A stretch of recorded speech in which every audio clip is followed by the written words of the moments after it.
भइनी पागल। Hello my dear I love you Kajal. Hello my dear I love you Kajal. तोहार ओठ के लाली कान के बाली देख के भइनी पागल।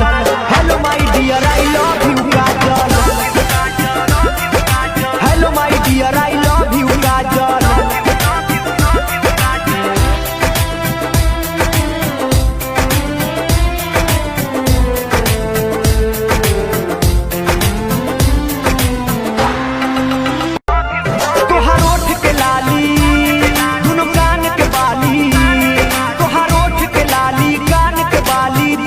भइनी पागल। Hello my dear I love you Kajal. Hello my dear I love you Kajal. तोहार ओठ के लाली कान के बाली देख के भइनी पागल। Hello my dear I love you Kajal. Hello my dear I love you काजल।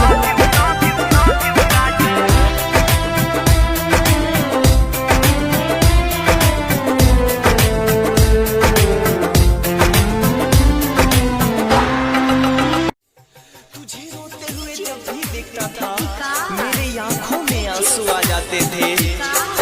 अपनी जान कहता था तुझको और सबको बताते थे, सबको बताते थे।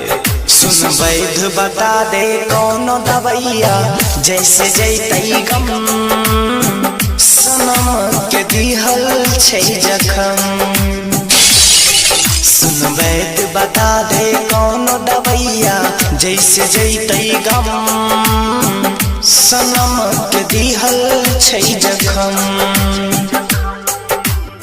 सनम के दिहल छै जखम।